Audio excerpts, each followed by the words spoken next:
Police investigating the disappearance of a woman in Iowa close in on a suspect. But to prove murder, they must identify a severed torso pulled from the Mississippi River. In Ohio, a grave is unearthed at a construction site. A makeshift coffin and human bones are all investigators have to lead them to a killer. An Illinois state trooper makes a gruesome discovery on the side of the road. Investigators must make their case from the unknown victim's teeth. Some killers believe that they have left no trace of themselves or their victims behind. But forensic scientists have found ways to decipher a killer's calling card by reading clues written in bone.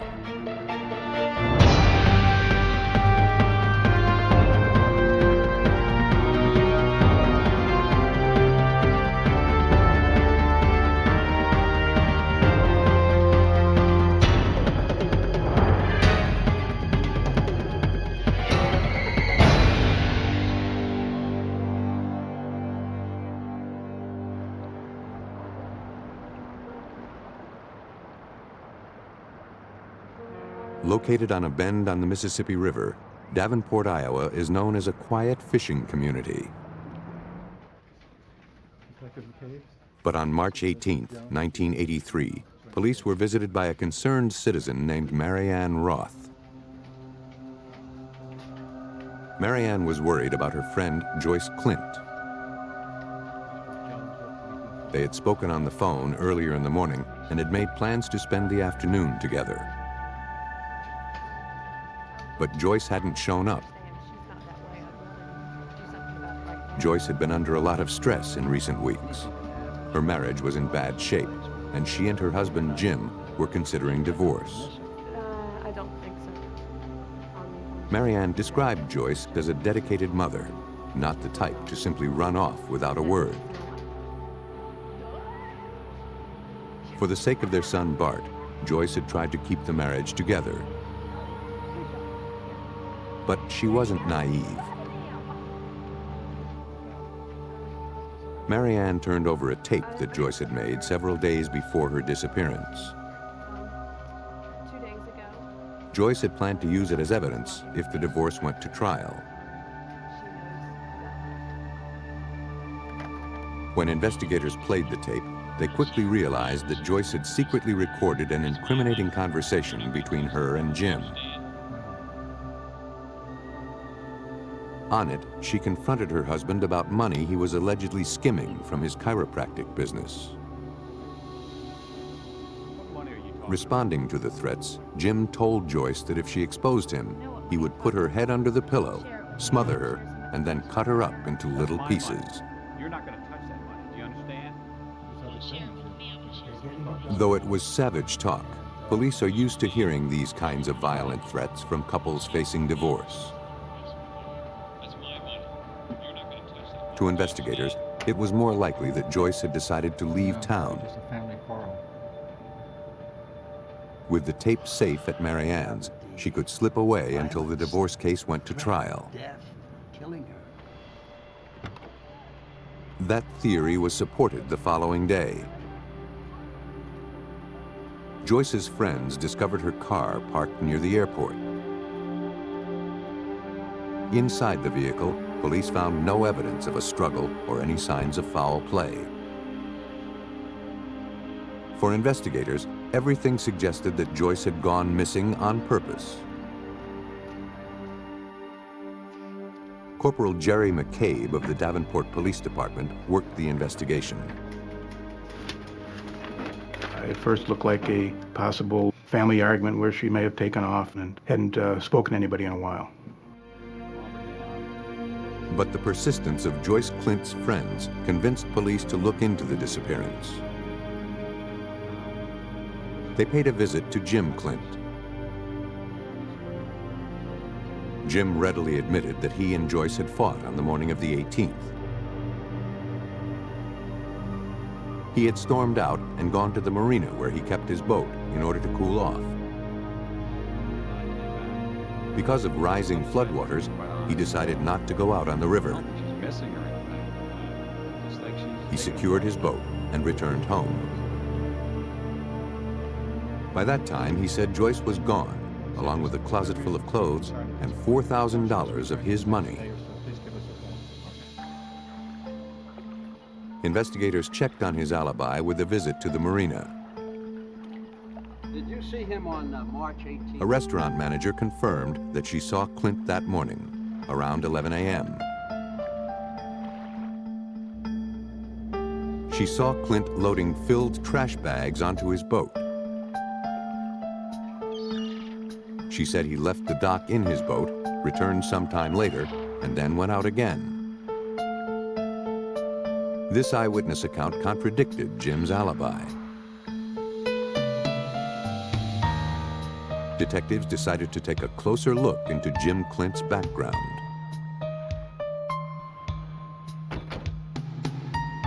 Jim Clint's drinking and philandering were well known in the small community of Davenport. Police learned that he had been having a blatant affair with one of his patients. Hoping to learn more, investigators tracked the woman down. She told investigators that on the day of Joyce's disappearance, Jim had invited her over around noon. He had a surprise. He said that Joyce agreed to a divorce and had left town. Now they could finally be together. Joyce's threats to expose Jim's alleged embezzling, coupled with the information about his extramarital affair, gave investigators reason to believe that Jim Clint had motive to kill his wife. But without any hard evidence that a crime had been committed, it was still just speculation. But on April 15th, nearly a month after Joyce's disappearance, the Mississippi River would offer a gruesome clue. Several miles south of Davenport, two fishermen noticed something floating in the river. As they got closer, they could see that it was the remains of something human. They fled the scene and called 911.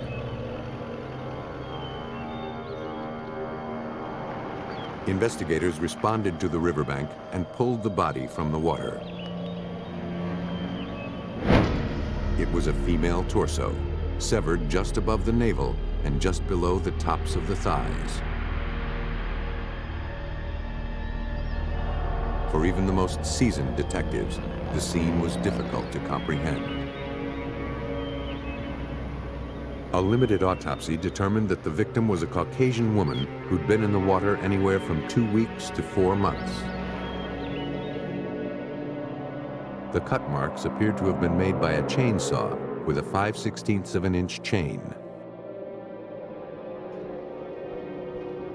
Mindful of the violent threats Jim had made on the tape, investigators believed they had found Joyce Clint. But they were a long way from proving murder. To make their case, they would first have to identify the remains. And that wouldn't be easy.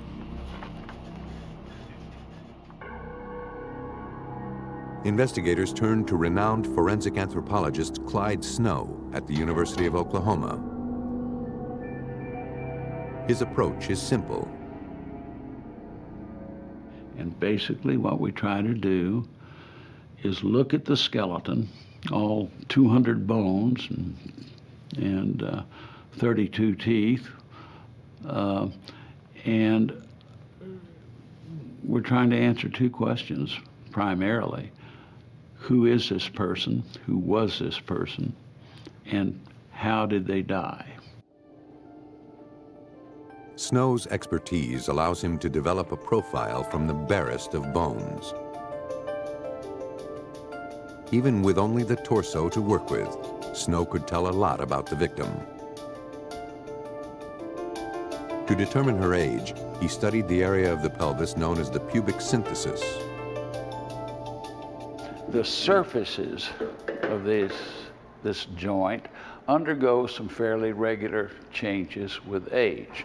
In younger people, there's a system of strong grooves, you might say, and ridges. They gradually begin to disappear in the 20s, 30s, and 40s, so on, till finally you wind up with a rather flat, featureless surface. Based on the ridge detail in the victim's pelvis, Snow believed the victim was between 26 and 34 years old. Next, he studied the dimensions of the remaining leg and hip bones and calculated that she was between 5 feet and 5 feet 6 inches tall and weighed between 125 and 140 pounds. Even though Joyce Clint fit those measurements, police soon learned that so did dozens of other missing women.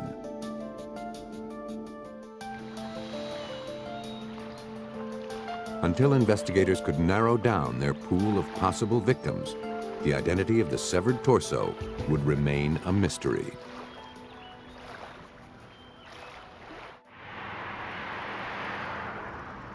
Police in Davenport, Iowa struggled with two cases: the disappearance of Joyce Clint and the discovery of a severed torso pulled from the Mississippi River. They believed the cases were connected, and they believed Joyce's husband, Jim, was responsible. But until they could positively identify the remains, they couldn't prove murder. Using the description of the victim supplied by forensic anthropologist Dr. Clyde Snow, Davenport Police Lieutenant Dennis Kern began a computerized search of all missing women in the region. The computer returned the names of 17 missing women. Detectives were able to eliminate 8 of the women since they had disappeared after the torso was found. 2 of the women were ultimately found, and another 3 didn't match the physical description. When we were finished with 4 people, one of whom was Joyce Clint. With the investigation taking on a more narrow focus, investigators decided to pay another visit to Jim Clint. They returned to his home, this time with a search warrant. In his garage, they found what they were looking for: a chainsaw with a 5/16 of an inch chain, the same width as the cut marks on the body.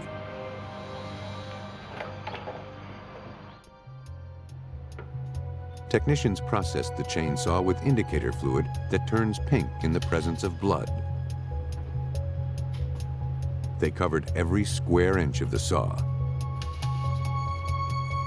Not a single drop of blood or tissue could be found. Either Jim Clint was smarter than investigators had imagined, or the torso found in the river was not Joyce Clint.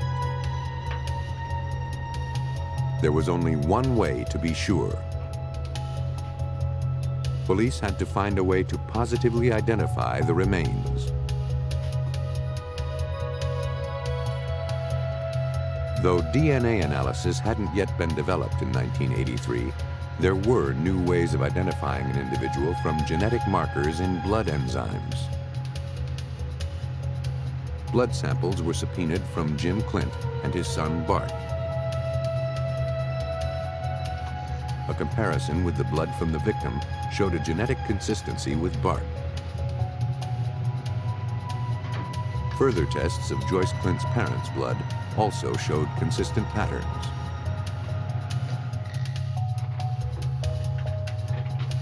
The genetic information on its own was not enough to establish identity. But out of the 4 unaccounted for women, only Joyce Clint matched both the physical description as described by Dr. Snow and the genetic description provided by the blood tests. The conclusion was unmistakable.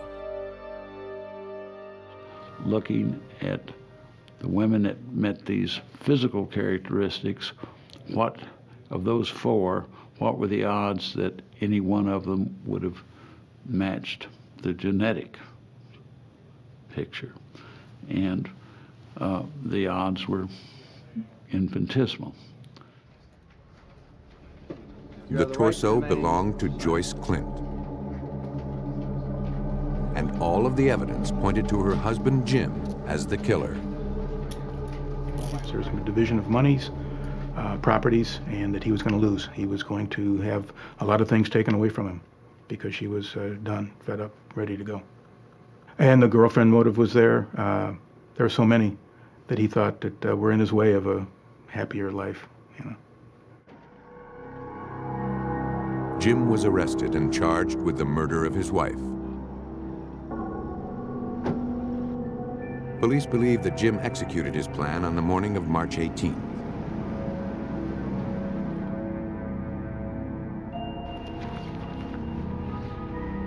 After murdering Joyce in their home, he drove her remains to a remote spot where he dismembered her with a chainsaw. He used his boat to dispose of the body parts and the saw. He then placed her car near the airport to throw investigators off his trail. Though he maintained his innocence through the trial, the jury found Jim Clint guilty of second-degree murder. He was sentenced to 50 years in prison. Jim Clint thought that dismemberment would keep himself and his victim from ever being identified. In Ohio, a killer tried to avoid prosecution by keeping his horrible secret buried deep in the ground. On June 20th, 1990, in the small northern Ohio town of Elyria, a construction worker uncovered a long-buried secret. His bulldozer struck a hard object, resting several feet beneath the ground. It appeared to be a wooden box. As he walked closer to the find, he was overwhelmed by a horrible odor. He realized he had unearthed a makeshift grave. He called police. Lieutenant Dan Jekyll of the Elyria Police Department was immediately dispatched to the site. Due to the construction, the scene had already been compromised. But we were concerned about the evidence. The evidence was being pushed down by the bulldozer. There are bits of pieces in wood that might have been carried 25, 30, 40 yards away, besides the initial scene that we had to protect. That wasn't their only problem. Rain clouds threatened to destroy possible trace evidence. With the site now exposed, they would only have this one chance to get what they needed. To preserve any potential findings, investigators had to treat the scene like an archaeological dig, sifting through the earth for stray bullets, jewelry, or other identification with deliberate precision. The initial search of the construction site turned up no clues to tell investigators the identity of the victim.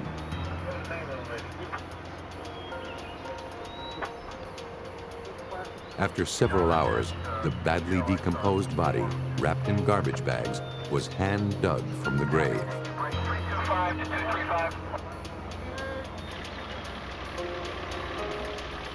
Despite their continued efforts, no additional evidence or identification was found.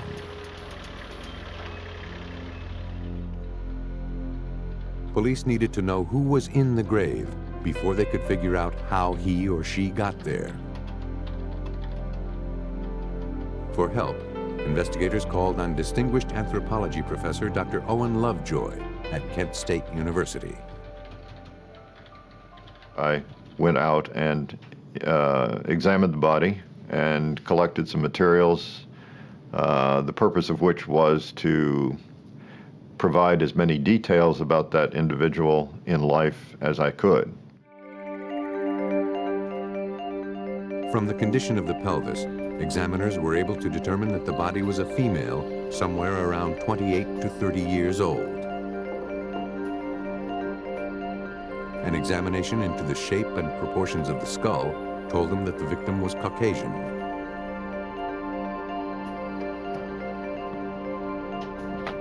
Dr. Lovejoy measured the thigh and arm bones and factored them into an equation to determine the victim's height. She was surprisingly tall, almost 6 feet. Dr. Lovejoy had provided investigators with their first glimpse of how the victim appeared alive.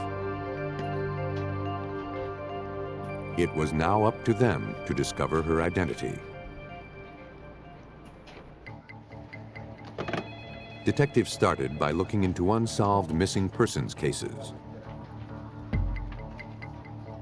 But in all of those cases, none of the missing women fit the description of the buried body. I think she's at the county jail. Investigators turned their attention to the only other piece of evidence. Though it seemed like a long shot, they called in a draftsman to measure the fractured pieces of the makeshift coffin and render a detailed illustration of it. Investigators turned the illustration over to the local paper, along with the description of the unidentified woman. Days later, a woman called to say that she thought she recognized the makeshift coffin. The woman remembered admiring the piece in her friend Sandra Stuller's apartment. Again, we talked on the phone. She told police it had been over 3 years since Sandra disappeared without a goodbye. She wasn't able to offer any speculation on what happened to her old friend, but she was able to give police a valuable piece of information. Like the woman found at the construction site, Sandra Stuller was 6 feet tall. Though still unsure that they'd identified their victim, it was the investigators' only lead. Detectives tracked down an aunt and uncle of Sandra's living in the area. Like the witness who identified the chest, they hadn't seen their niece in the past 3 years. The relatives said that shortly before they lost touch, Sandra had rekindled a relationship with her ex-husband, Doug Hartman. Great. He had been a loving and supportive husband at first, but as the years went by, he grew abusive. Sandra eventually left him, but Doug wanted her back, and against the wishes of her relatives, she decided to give him another chance. And the family told Sandra, this is a bad move. You should not go back to Douglas Hartman. In fact, if you decide to do that, you're no longer part of this family. But Sandra stuck with Doug, and the family severed ties. Well, I appreciate it. If you hear from her... They hadn't heard from her since. Now, investigators needed to pick up the story where the aunt and uncle's account left off.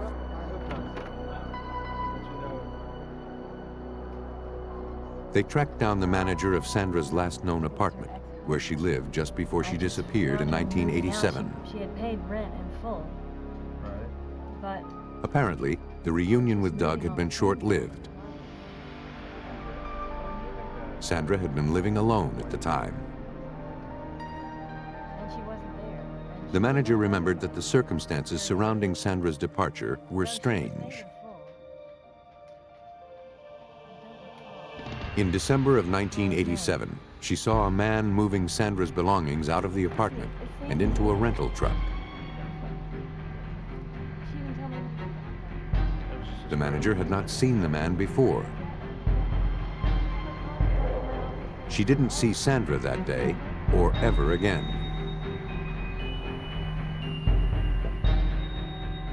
Sandra had abandoned her apartment without a word.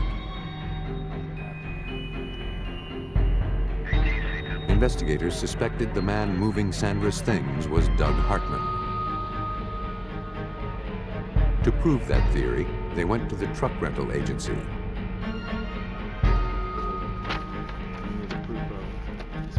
They pored over hundreds of receipts from 3 years before. That's it. On one of the receipts from December of 1987, they found what they came for. Do you happen to remember anything about this gentleman? The name of Sandra's ex-husband, Doug Hartman. Okay. I appreciate it. It was time to question Doug, but there was no record of him living in town. But detectives managed to find a relative still in the area. He told police he hadn't heard from Doug since he had gone to live with his grandmother in Fredericksburg, Virginia, a few years back.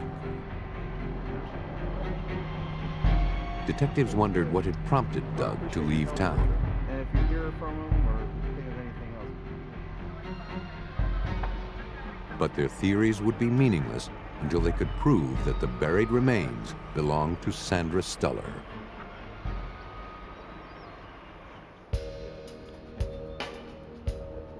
Detectives in Elyria, Ohio, believed that the body and the makeshift coffin unearthed at a construction site belonged to Sandra Stuller. And they suspected that her ex-husband, Doug Hartman, had put her there. Word of the investigation into Sandra Stuller's whereabouts spread quickly. A local bank manager contacted detectives. He too had been searching for Sandra. She had stopped paying rent on a security deposit box.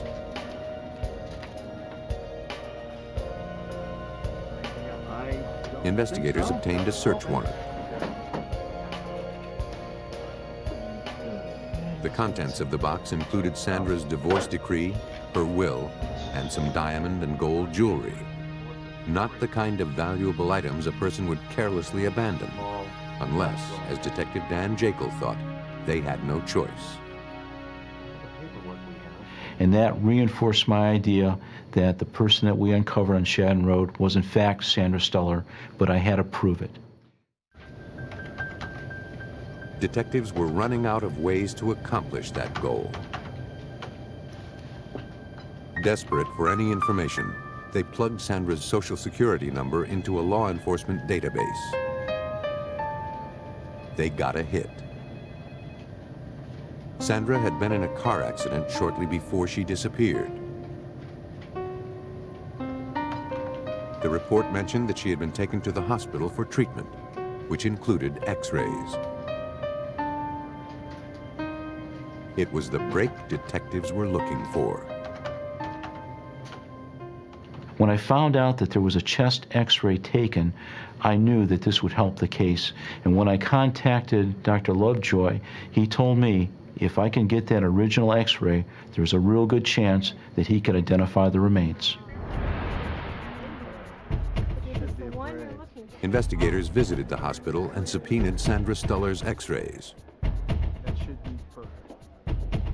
Now that they had a source of comparison, they turned back to the expertise of forensic anthropologist Dr. Owen Lovejoy. Initially, when we looked at her skeleton and compared it to these chest films, we realized that there were a number of very special characters that were very rare. One of these was the fact that she only had 11 ribs, when a normal individual usually has 12. That's a fairly rare abnormality. Another is that the individual had suffered a fracture of her right clavicle. And so these were two characters that matched both the bones that we had. It was powerful evidence, but not conclusive. Lovejoy next had to examine the very fine details preserved inside the bone. There, small features called trabecula are as unique as the characteristics of a fingerprint. To make the comparison, Dr. Lovejoy began by re-X-raying the bones with a powerful machine called a faxitron that produces high-resolution images of bone. That completed, he then compared the trabecula one by one. We did this in this particular case and found that they were in fact an exact match, so that there was no question that these were the remains of Sandra Stoller. The victim had finally been identified. Investigators now needed to establish and prove motive in her death. Looking through her financial records, they believed they found their answer. Prior to her disappearance, Sandra had inherited over $100,000 when her mother died. She had set up a $50,000 mutual fund and had been living off the interest. But a letter in the file, signed by Sandra after she had already been murdered, requested that her assets be transferred to an account in Fredericksburg, Virginia.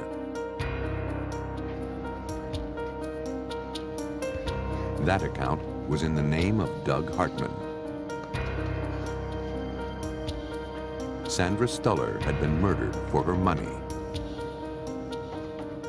And through bank records and subpoenas, I was able to track that $51,000 into Douglas Hartman's own personal checking account. I did have a motive then. Doug was brought back to Ohio for questioning. When investigators confronted him with all of the evidence, he began to crumble.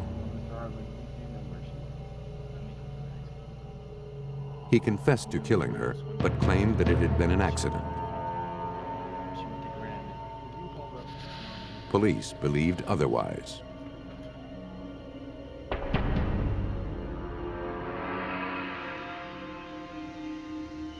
After murdering Sandra and burying her body, Doug fled to Virginia, where he had all of her assets transferred into his bank account. It took a jury less than 6 hours to find Doug Hartman guilty of aggravated murder, tampering with evidence, abuse of a corpse, and theft. He was sentenced to life in prison. Though Sandra Stoller's body had been buried for more than 3 years, investigators were able to solve her murder from the bare bones. In Illinois, investigators had even less to work with.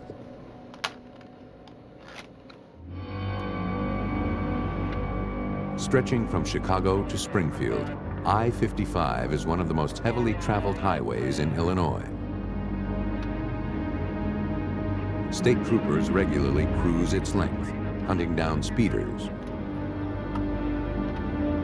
But on March 10th, 1986, it was not a speeder that caught the troopers' attention. Something was burning on the side of the road.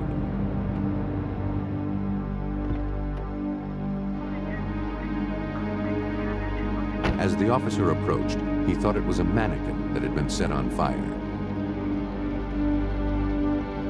But as he got closer, he realized it was something far more disturbing. It was the charred mass of a human body. After extinguishing the blaze, the trooper called for backup. The following morning, evidence technicians from the Illinois Division of Criminal Investigations began processing the area for clues. The scene offered little indication as to who could have committed this brutal act. The only potential evidence was a set of tire tracks imprinted in the soil. But on a well-traveled highway, they could have belonged to anyone. Technicians made a plaster mold of the tread marks in the hopes a suspect would emerge and could then be placed at the scene. But finding a suspect would be difficult, if not impossible, until detectives could identify the remains.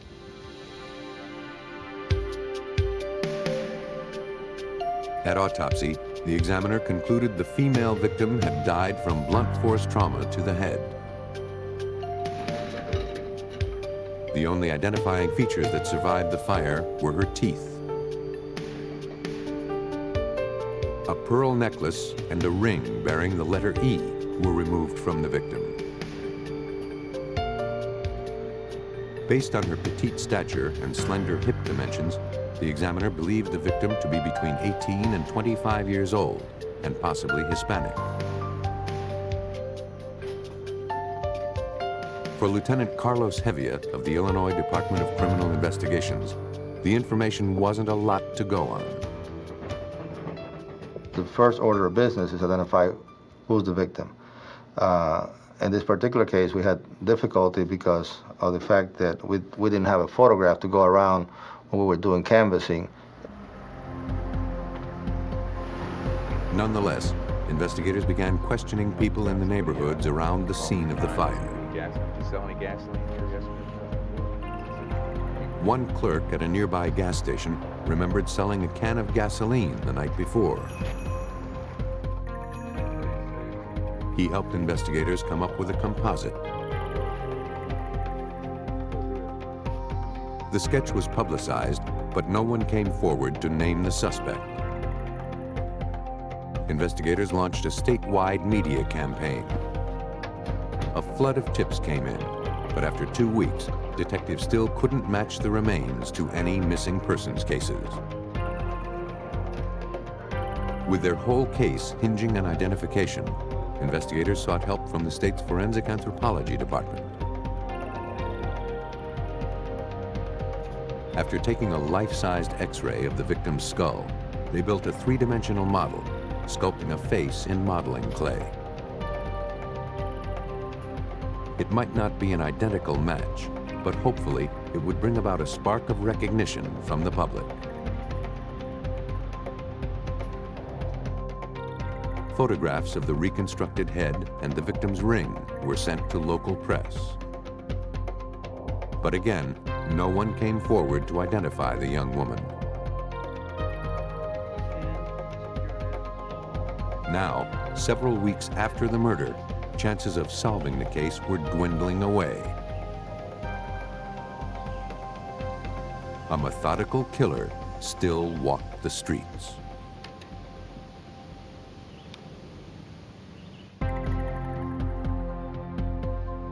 After several weeks, investigators were no closer to solving the brutal murder of an unidentified woman whose body had been set on fire and left burning on the side of an Illinois highway. Desperate to identify the remains, investigators sent the victim's skull and teeth to Dr. Stephen Smith, a consultant in forensic dentistry. In the worst of circumstances, the teeth pretty well survive.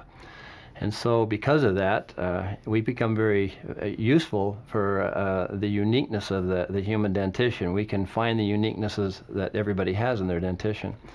And that's enough to separate us from one human being to another.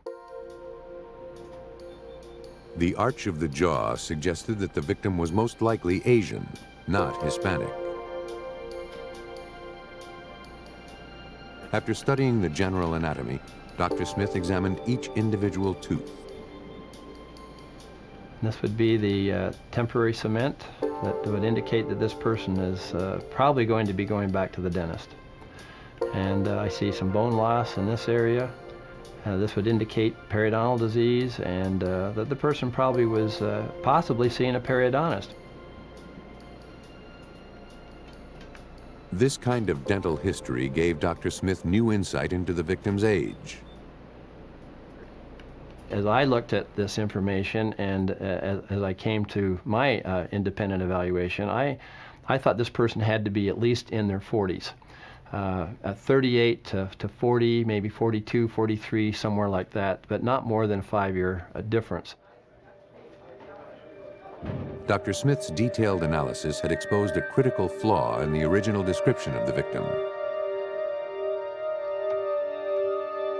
She couldn't have been between the ages of 18 and 25 as previously thought. He showed that she was some 20 years older than that. In this particular case, we were scrambling because we were chasing an 18 to 25-year-old missing person that was not our victim.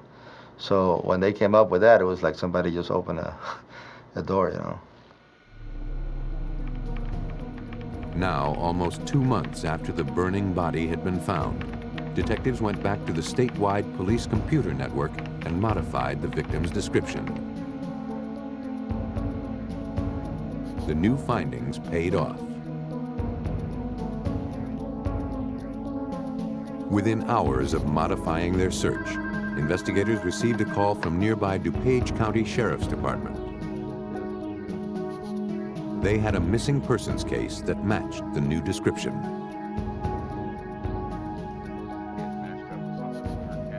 Illinois State Police met with DuPage County Sheriffs to discuss the case.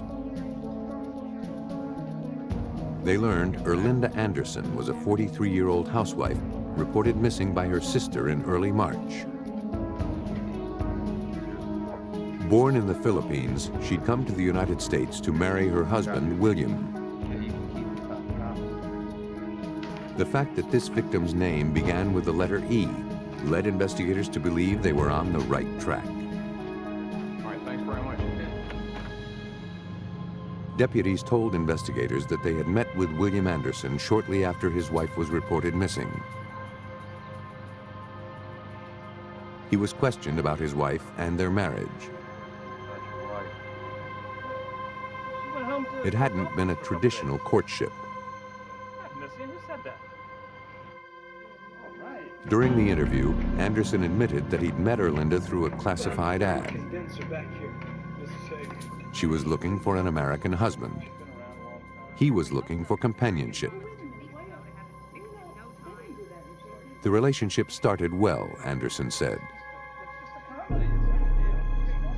She seemed very happy with the comforts of middle-class America. But as the marriage wore on, Erlinda became very homesick.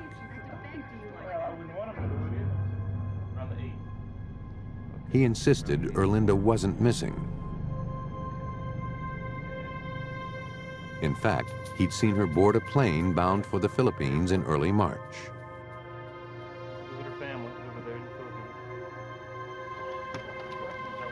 Following up on William Anderson's story, DuPage County investigators questioned Erlinda's friends.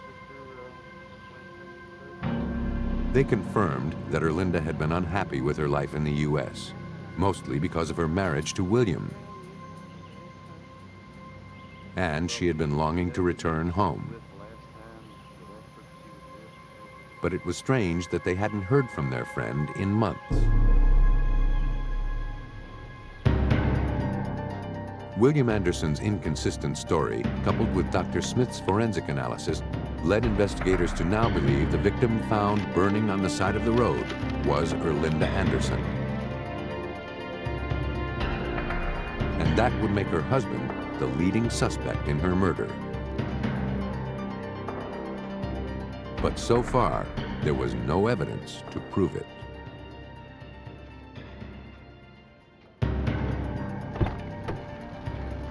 Investigators from the Illinois Department of Criminal Investigations were getting closer to identifying charred remains found along a highway.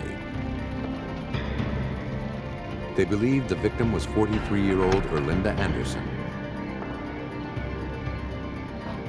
But until they could be sure, police wouldn't be able to make a case against the prime suspect, her husband, William.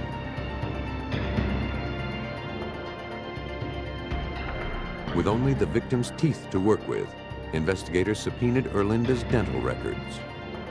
Great. They were sent to forensic dentist Dr. Stephen Smith for comparison.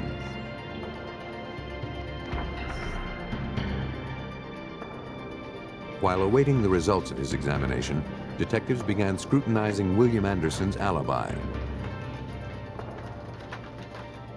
He had claimed that he had seen Erlinda board a plane bound for the Philippines.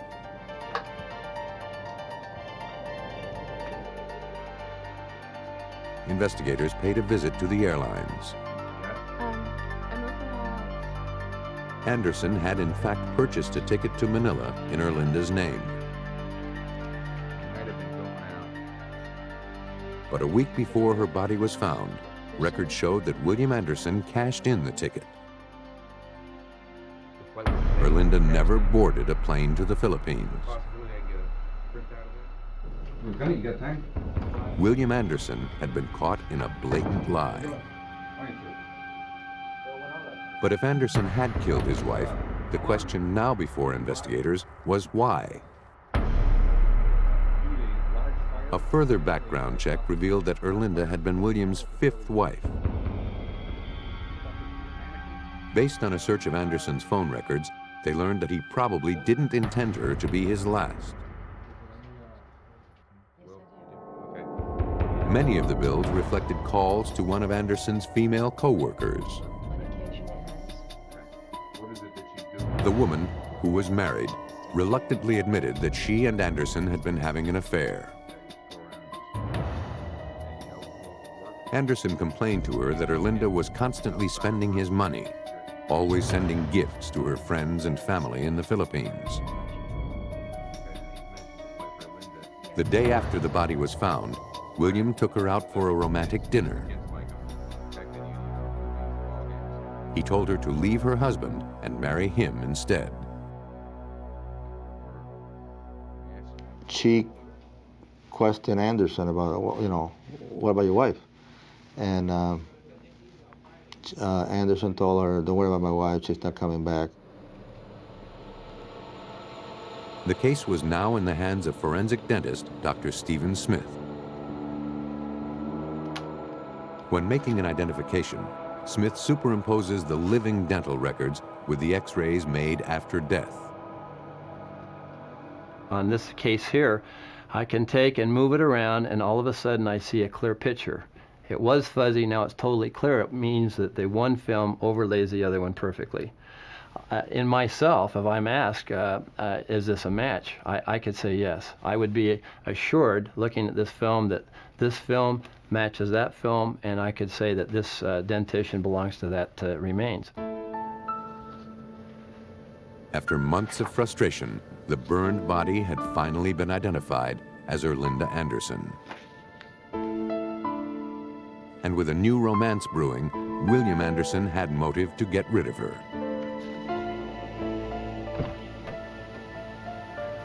Still lacking physical evidence linking him to the murder, investigators paid him another visit.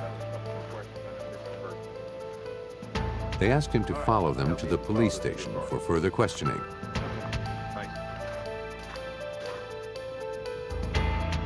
While police began their interrogation, a warrant was obtained to search Anderson's car. Though the tire treads did not match those found at the crime scene, the trunk and the items inside it were splattered with red stains. Indicator tests confirmed the presence of human blood on a windbreaker and a tire iron. The blood was too deteriorated to make a detailed comparison, but it was one more piece of incriminating evidence. The results of the examination were brought up to police. William Anderson was placed under arrest.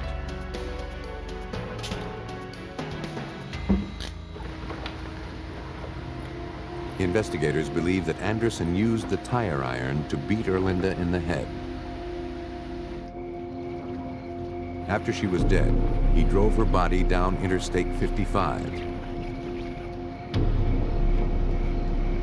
He doused her body in gasoline, thinking that all his problems would burn away in the ensuing fire. Without the insights of forensic dentistry, he might have gotten away without a trace.